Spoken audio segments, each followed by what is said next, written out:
آج ختیجہ بیگم کی فیملی کو اس نئے گھر میں شفٹ ہوئے دوسرا دن تھا۔ سب نے اپنے اپنے کمروں میں سامان سیٹ کر دیا تھا اچھے سے، اور گھر کو بالکل نئے سرے سے سیٹ کیا گیا تھا۔ کومل بھی 2 دن کے بعد آج اسپتال گئی ہوئی تھی۔ امن اسکول گیا ہوا تھا اور سمی بھی اسپتال گیا ہوا تھا۔ گھر میں بس ختیجہ بیگم اور شہری ہی تھے۔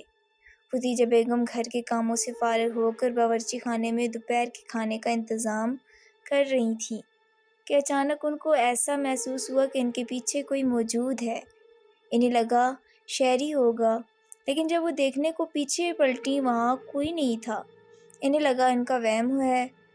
دوپہر کے کھانے کے لیے انہوں نے دال چاول بنانے کا سوچا، لیکن دونوں ہی چیزیں گھر پر ختم ہو چکی تھیں، اس لیے وہ سوئے ہوئے شہری کو بغیر جگائے بازار چلی گئیں۔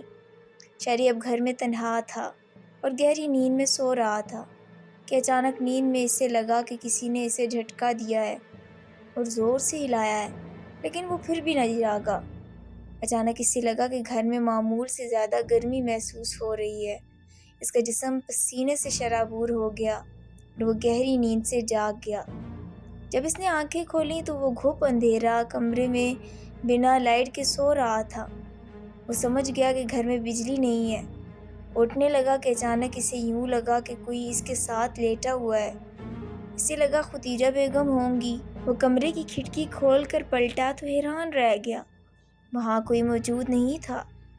اس نے اپنا وہم سمجھ کر نظر انداز کر دیا اور منہ ہاتھ دھونے غسل خانے میں چلا گیا۔ فریش ہو کر باہر آیا اور ختیجہ بیگم کو ڈھونڈنے لگا، لیکن وہ اسے کہیں نظر نہ آئیں۔ ختیجہ بیگم کی تلاش میں وہ کومل کے کمرے کی جانب گیا اور کمرے کے دروازے پہ ہی رک کر اندر سے آتی آوازیں سننے لگا۔ پھر ہاتھ میں پہنی اپنی گھڑی کی جانب نظر رکھی تو وہ صبح کے 11 بجا رہی تھی۔ وہ سوچ میں پڑ گیا کہ کومل کی نائٹ شفٹ تو نہیں ہے، صبح کے وقت تو وہ گھر میں موجود نہیں ہو سکتی، کیونکہ کومل کی صبح کی شفٹ ہے۔ امن بھی اسکول میں ہے اور شہری بھی صبح ہی نکل گیا تھا، تو پھر ہاں شاید امی ہوں گی۔ شہری نے ختیجہ بیگم کو پکارا، لیکن جواب نہ آیا۔ اس نے ہلکا سا دروازہ بجایا، جس کے ساتھ ہی کمرے سے آنے والی آوازیں بند ہو گئیں۔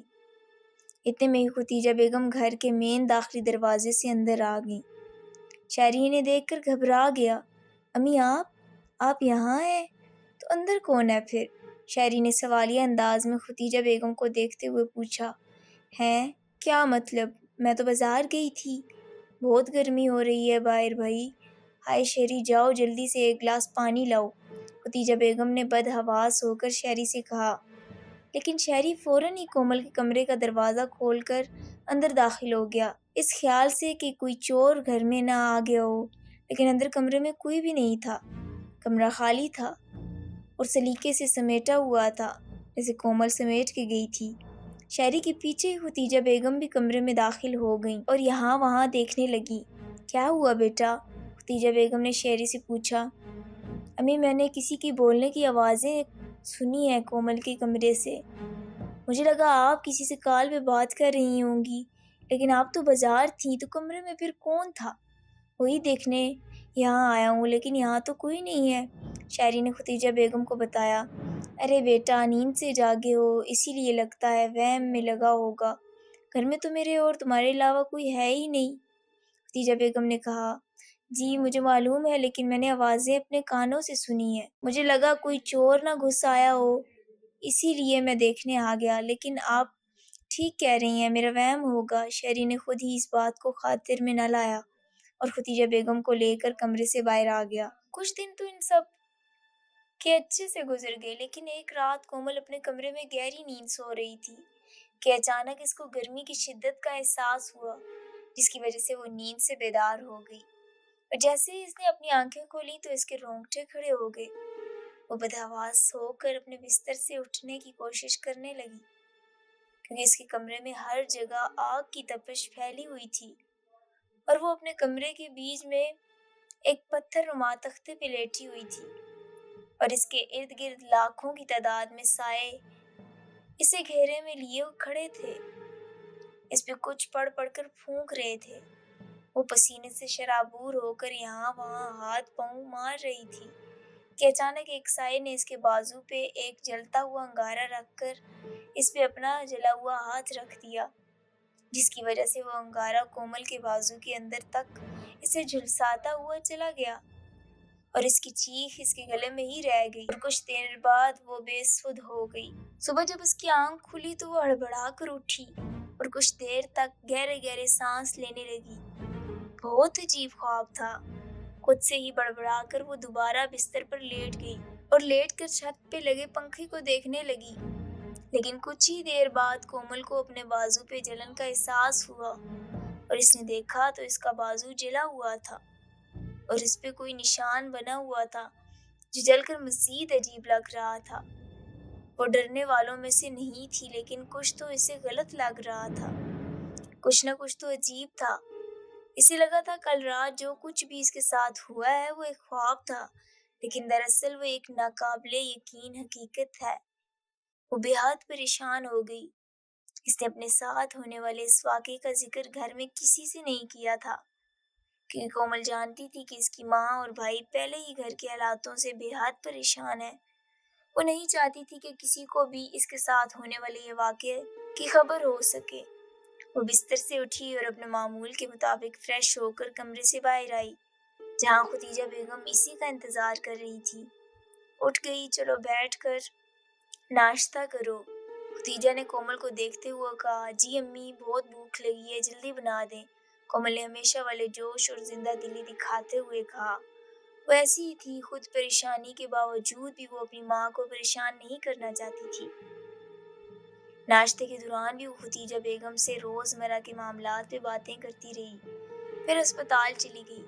اسپتال میں بھی اس کا دل بوجھا بوجھا سا تھا، لیکن وہ نارمل انداز میں اپنی ہی روٹین کے مطابق مریضوں کے ساتھ بول چال کر رہی تھی۔ لنچ بریک کے دوران بھی وہ اپنے جلے ہوئے بازو کو دیکھ رہی تھی۔ بھوک ہونے کے باوجود بھی اس سے کچھ نہ کھایا گیا۔ وہ سمجھنے سے قاصر تھی کہ اس کے ساتھ یہ ہوا کیا ہے۔ کینٹین پر بیٹھی اپنی سوچوں میں گم اکیلی بیٹھی ہوئی تھی کہ اچانک کینٹین والے چاچا نے اپنے موبائل پر آیت الکرسی لگا دی۔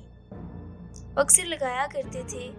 آیت الکرسی کے شروع ہوتے ہی کومل کے بازو پہ بنے ہوئے نشان میں جلن شروع ہو گئی اور اس کا سر پھٹنے لگا اور ایک منٹ میں وہ اپنے حواس کھو گئی اور زور زور سے سانس لیتے ہوئے سر نیچے جھکا لیا اور اپنے بازو کی جلن کی وجہ سے مسلنے لگی۔ جب اس سے برداشت نہ ہوا تو وہ بدحواس ہو کر زور سے چیخی، بند کرو اسے، میں نے کہا نا بند کرو۔ کومل نے غصے سے لال ہوتے انگارہ آنکھوں سے کینٹین والے چاچا کو چلا کر دیکھتے ہوئے کہا۔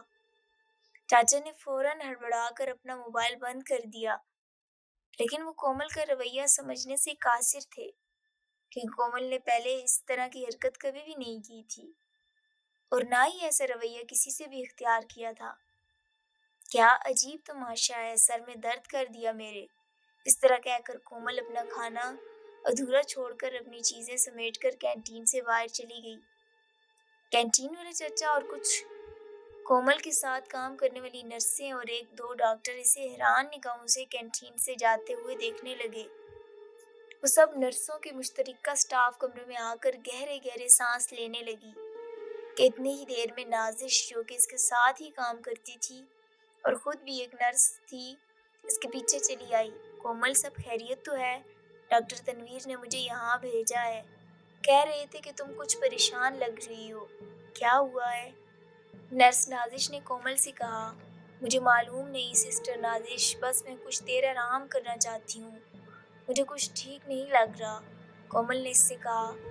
اوکے، پر اگر تم چاہو تو تم گھر جا سکتی ہو، میں ڈیوٹی ڈبل کر سکتی ہوں، تم نے بھی میری بہت مدد کی ہے، اب میری باری ہے، نرس نازش نے کومل کو کہا۔ ہاں ٹھیک ہے، مجھے بھی لگتا ہے کہ گھر چلی جاتی ہوں، نیند آ رہی ہے اور سر میں بھی درد ہے، کومل نے کہا۔ ہاں تم آرام کرو اور اپنا خیال رکھو، ڈاکٹر تنویر بھی کافی پریشان ہو گئے تھے کینٹین میں، تمہارا رویہ ہم سب کی سمجھ سے باہر ہے، مطلب ایسے تمہیں پہلی مرتبہ دیکھا ہے، ورنہ تم نے آج تک کبھی کسی سے اس لہجے میں بات نہیں کی، کوئی بھی پریشانی ہے تو تم مجھے بتا سکتی ہو۔